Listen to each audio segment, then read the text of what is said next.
A refrigeração sempre foi essencial na conservação de alimentos, mas e se houvesse uma alternativa mais sustentável? Alimentos sem refrigeração por 4 anos? Descubra como inovação e ESG estão revolucionando a indústria alimentícia aqui na Prosa com Bertalha. Bem-vinda, bem-vindo a mais uma Prosa com Bertalha. Prosa cada vez mais fantástica, onde as pessoas do bem aqui comparecem para disseminar e compartilharem as suas experiências e os seus conhecimentos. E olha a prosa que nós vamos ter aqui hoje na Prosa com Bertalha: sustentabilidade e tecnologia, o futuro da conservação de alimentos. A conservação de alimentos sempre foi um desafio, especialmente para garantir segurança e sustentabilidade. E se fosse possível armazená-los sem refrigeração por anos, mantendo sabor, textura e nutrientes? Nesta prosa com Bertalha, vamos explorar uma inovação que combina tecnologia e ESG para reduzir desperdício, otimizar a cadeia de suprimentos e garantir segurança alimentar. Como essa transformação pode impactar varejo, food service e populações vulneráveis?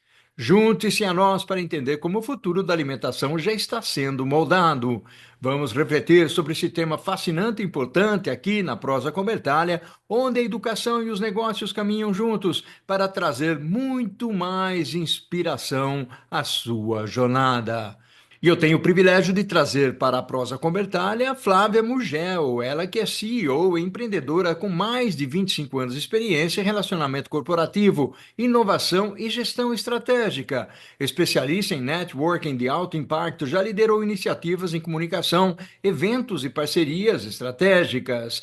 Cofundadora da Smart Metas e Pronto Food, atua na Intelligent Foods, focando em tecnologia ESG e combate ao desperdício alimentar. Olha só que prosa fantástica nós vamos ter aqui com a Flávia. Flávia, seja muito bem-vinda à Prosa com Bertalha.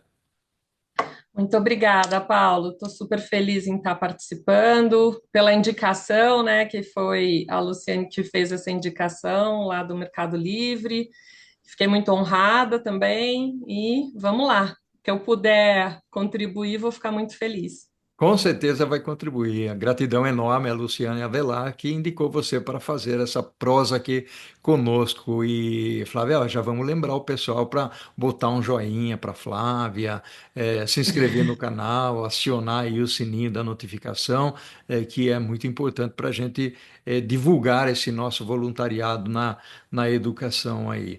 O Flávia, contextualiza um pouco esse tema para a gente. Por que que você está trazendo esse tema para nós conversarmos aqui na Prosa com Bertalha? Bom, vamos lá, porque tem que fazer uma história longa ficar curta e rapidinha, né? Mas até em razão do próprio tema que eu vi você conversando com a Luciene, quando a gente pensa em cadeias de supply, né, que foi um pouco também do que você discutiu com ela, a gente fica olhando, bom, mas como é que a gente vai conversar agora para falar que a gente quer disruptar essa cadeia, né? Então, essa palavra pegou aí, entrou muito em moda, né, em disrupção, falar em disrupção, mas o que a gente acabou trazendo com a tecnologia, né, foi um impacto dentro dessa cadeia, mas olhando a produção de alimentos, né? Então, o que que a gente tem? Nós temos uma tecnologia hoje que ela vem se aprimorando aí ao longo dos anos. Nós temos um sócio que já havia desenvolvido isso, parte dessa tecnologia, né? Quando ele teve indústria de pescados na Argentina e na Espanha, né? E nós fomos aprimorando isso desde 2019, que a gente tem essa startup, olhando esse mercado de por que que você precisa congelar, né? Qual é a segurança que o congelamento traz para a área de food que outras tecnologias não possam trazer, né? E aí, dentro do que ele já vinha desenvolvendo, ah, nós fomos, né, pesquisar e tudo mais, até para poder montar o que a gente tem hoje, e a gente viu que fazia todo sentido entender que um processo de esterilização, assim como já teve, né, e tem o processo de pasteurização, não era nada novo, o que ele tinha eram aperfeiçoamentos e formas de fazer que traziam resultados diferentes, né? Então, o que hoje a IFE, né, Intelligent Foods, tem é uma tecnologia de esterilização, que o que ela provoca no alimento ela traz uma segurança alimentar justamente porque ela elimina todos os contaminantes. A pasteurização faz isso até um determinado limite, a radiação faz isso com outras propriedades e com outros, talvez, resultados que possam trazer algum tipo de, vamos por assim, de residuais um pouco nocivos, né? A gente tem outros processos como a atmosfera modificada e a gente acabou estudando isso e viu que o resultado da esterilização era o que era mais natural, né? E que dava toda essa segurança para o alimento. E aí com isso, a gente automaticamente acaba brigando com a cadeia do frio, porque o que a gente consegue é ter esse alimento estéril sem a necessidade da refrigeração do frio, porque o frio nada mais faz do que, seja congelamento, ultracongelamento, é adormecer os micro-organismos, as bactérias que estão ali presentes, né? Ainda que alguns usem o vácuo para ajudar nisso, mas é o que acontece. Então, a partir do momento que você descongela esse alimento e deixa ele em contato com o ar, ele vai ter o mesmo destino de um alimento natural em contato com o ar e o mesmo destino de que um alimento esterilizado como o nosso, quando aberta a embalagem, também vai ter o mesmo vai ter também o mesmo resultado, né? Vai ter um contaminante.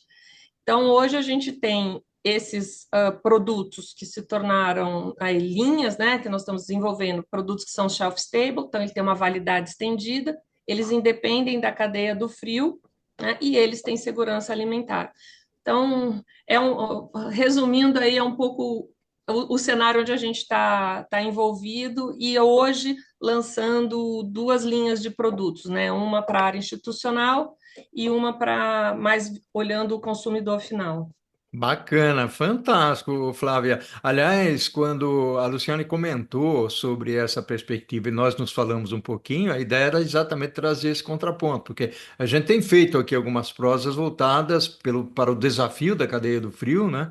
E agora você traz uma outra perspectiva disso, né? E aí a pergunta que eu tenho para você é como que o método de conservação por temperatura e pressão, né, que é um pouco do que você já comentou, ela elimina a necessidade de refrigeração sem comprometer a qualidade do produto, Flávia. Essa é uma, é uma perguntinha, aquela perguntinha de milhões, né, que todo mundo gosta de fazer.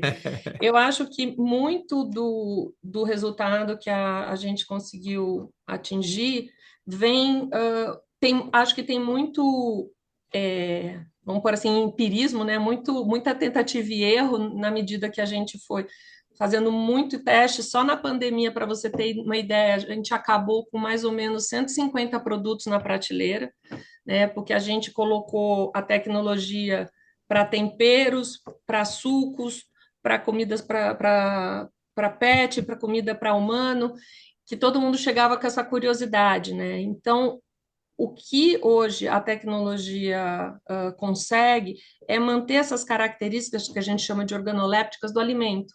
Então, por mais que se você pegar pelos livros, né, até como você está muito próximo da academia, né, é, certamente terão colegas da academia que falar, não, mas isso não é viável, porque se você olha as curvas, os parâmetros que são dados pelos livros, né, pela academia, se for by the book, realmente pode ter produtos que não fiquem tão perfeitos ou tão com as características tão preservadas como os nossos. Então, foi muito estudo, muito desenvolvimento e muita inovação para chegar onde a gente chegou. Então, a gente tem hoje um sistema de refrigeração diferenciado, né? Uma máquina que foi desenvolvida pela gente. Então, é um sistema de autoclavagem, mais resfriamento e mais toda essa, vamos por esse aprendizado de curvas, de pressão e temperatura que foi se consolidando. Então, cada produto ele tem um processo diferenciado.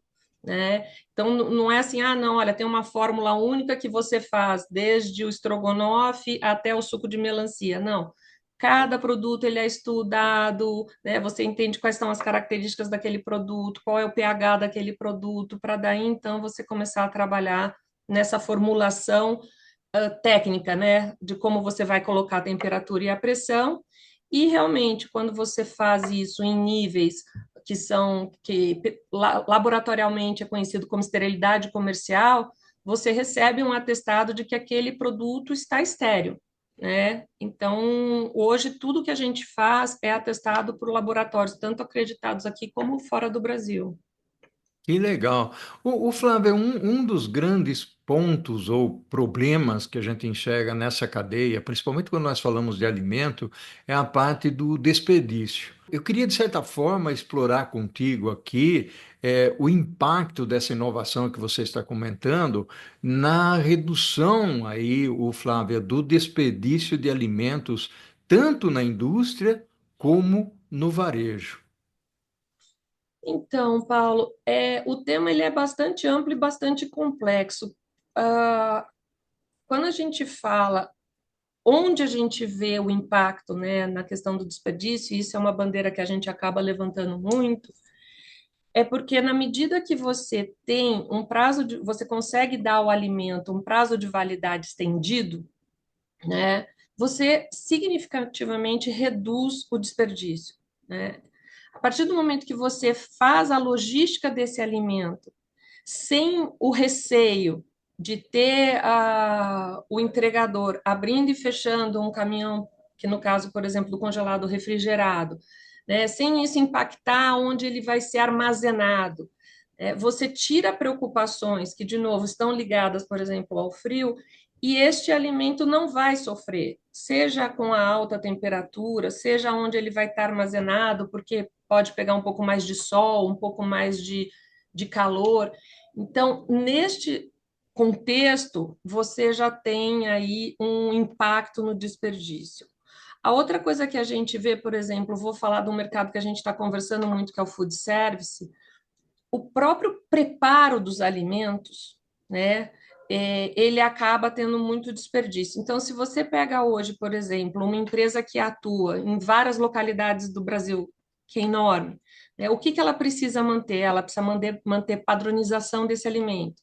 Se hoje você pega esse alimento aqui em São Paulo, talvez não seja o mesmo alimento servido em Pernambuco. A forma como ele é manuseado, preparado, separado, cortado, é diferente de um lugar para o outro. Então, quando você pensa que você pode centralizar uma produção e permitir que aquele alimento tenha todos os steps de fabricação dele, né, totalmente padronizados, definidos, e que seja a mesma comida entregue numa outra localidade, você sabe que nisso você vai ter total controle também do desperdício.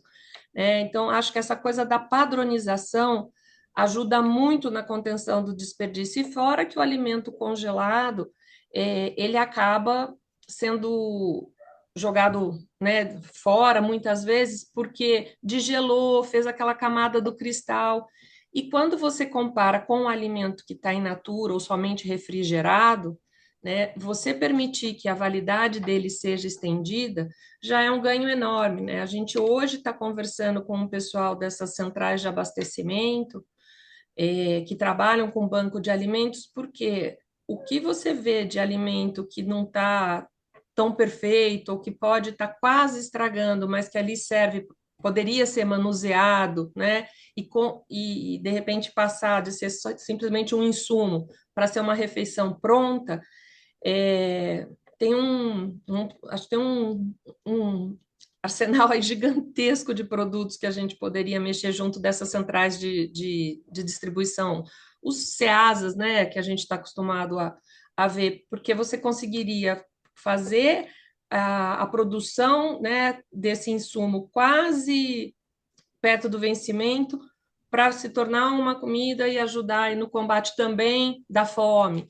Então, a gente acaba linkando muito isso, o desperdício com o combate à fome, como é que a gente pode transformar aquele produto, aquele insumo perto do vencimento. Então, acho que tem várias vertentes de quando a gente fala do desperdício. Inclusive, eu acho que no próprio campo, né? Porque você vê que hoje as cooperativas acabam perdendo muitos produtos, seja porque o transporte foi complicado, porque deu quebra de safra, né?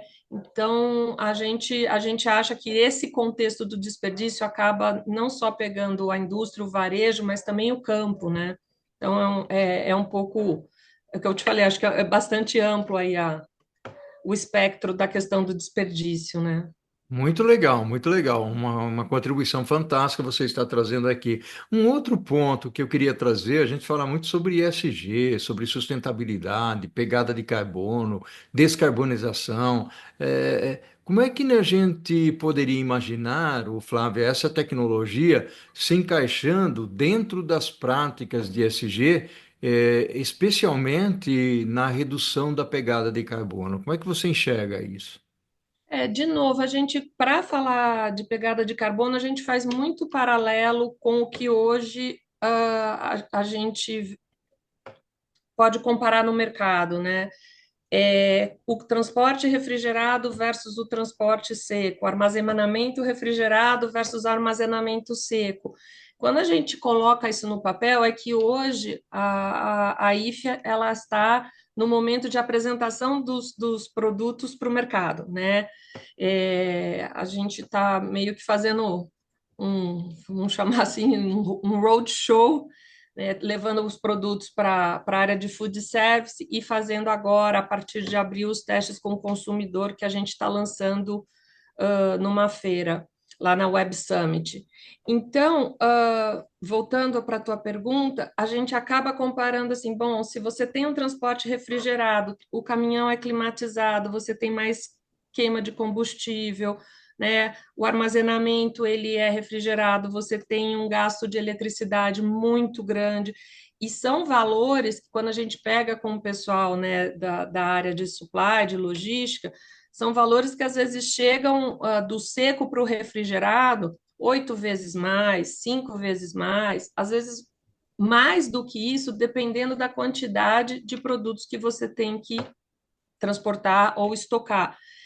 Então, nesse contexto, a gente vê essa aplicabilidade do SG, da sustentabilidade, porque a gente vê, sim, que um produto nosso vai ser transportado sem esse grande impacto nessa cadeia logística do frio. Então, o fato de você tirar o frio, você, sim, vai ter um ganho e você vai ter esse impacto na redução do carbono, da pegada de carbono, na medida que você tem menor uso de combustíveis fósseis e menor uso de energia, e você vai estar certamente aí emitindo, né, a quantidade de CO2 emitida, ela acaba sendo também menor, né, uma coisa que acaba tendo implicação na outra, né. Bacana. É por aí, é Não, por aí. fantástico. O Flávia, vamos fazer o seguinte: nós estamos terminando aqui o primeiro tempo da nossa prosa. Eu vou fazer o seguinte: vou chamar a Dona Corujinha, ela vai cantar e nós voltamos daqui a pouquinho. Pode ser? Combinado. Vamos lá. Olha só que prosa fantástica, bacana demais essa prosa que nós estamos tendo aqui com a Flávia. Ela que está falando de algo que é extremamente importante, revolucionário, inovador, em relação à preservação de alimentos e, eventualmente, de outras coisas que precisem do uso da cadeia do frio, e dentro dessa inovação, não necessariamente a gente precisa do frio para poder avançar com os produtos. E aí eu tenho uma pergunta para você, dentro dessa perspectiva, o Flávia. Você falou que você vai para uma feira, você falou de consumer ou de consumidores.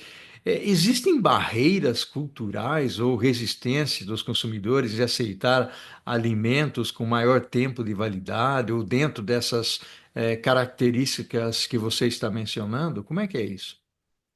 Então, eu Eu acho que sim, respondendo assim, diretamente para você, eu acho que existe, dentro também do que a gente já vem coletando de dados e das conversas e também dos produtos que a gente já vem apresentando, Mas, por outro lado, as pessoas estão cada vez mais atentas ao problema de food safety no mundo.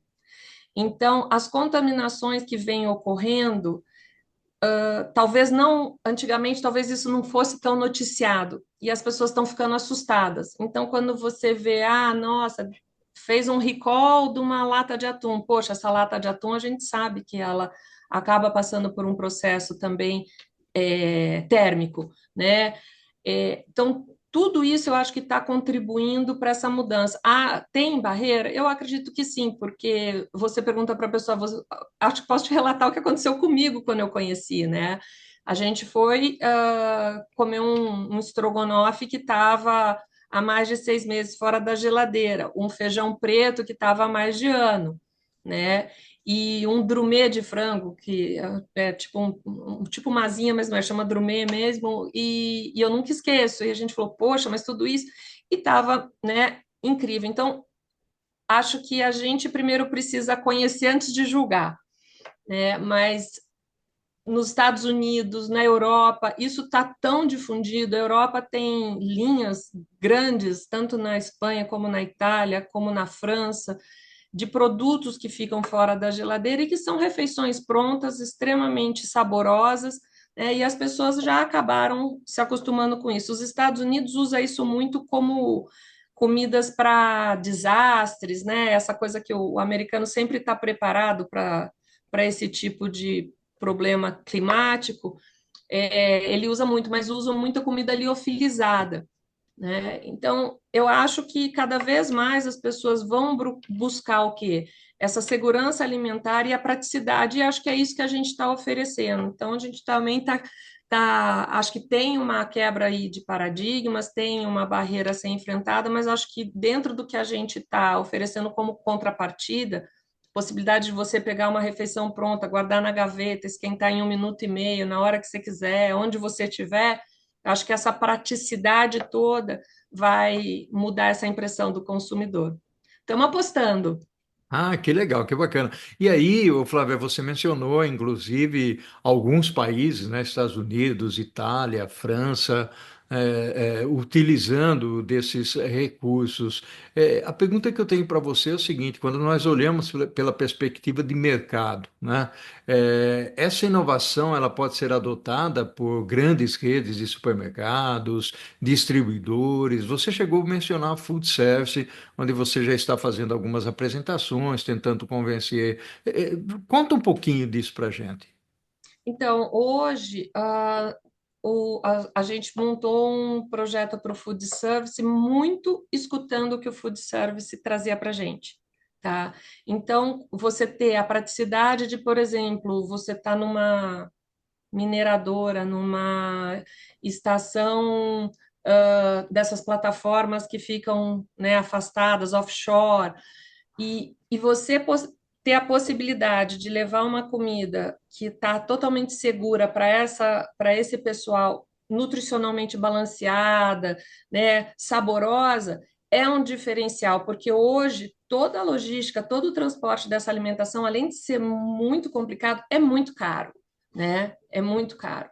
Então, baseado muito olhando já para esse mercado, e até porque a gente já tem um parceiro que é uma distribuidora de Prudente, porque nós temos dois sócios que são de Presidente Prudente, a gente acabou fazendo essa parceria com eles para fazer essa distribuição. E eles trabalham muito com o mercado de refeições coletivas, né? Que é um mercado, como eu dei naquele exemplo para você, é um mercado que hoje sofre com essa questão do desperdício, é um mercado que precisa ter padronização do alimento e que muitas vezes não consegue porque cada cozinha acaba produzindo de uma forma. Então, atender esse pessoal com uma padronização é algo que está sendo muito demandado, né? E a gente, para isso, tem essas refeições não nas marmitas, que é o nosso produto carro-chefe, mas em bags. Então, hoje, o estrogonofe que eu consigo apresentar numa marmita é o mesmo estrogonofe que eu coloco nesse bag que ele pode colocar dentro de uma panela e servir para todo o contingente de funcionários, por exemplo, de uma empresa que ele venha atender, né? Então, isso te falando muito do food service. E olhando para a parte do consumidor, o que a gente desenvolveu, essas marmitas, a gente está falando num pioneirismo aí, é uma inovação que a gente não viu no mundo. O que a gente viu no mundo hoje são marmitas bipartidas, então você tem o arroz e um frango, o arroz e uma carne, e nós conseguimos fazer uma refeição completa. Então a gente colocou hoje um arroz, uma batata, estrogonofe. Prometo que eu mando uma para você. Aí você pode falar se está gostosa ou não. E aí nisso você consegue trazer também para o lado do consumidor uma refeição pronta, que ele não precisa adicionar nada, diferente da liofilizada, e não precisa esperar 5, 8 minutos para descongelar.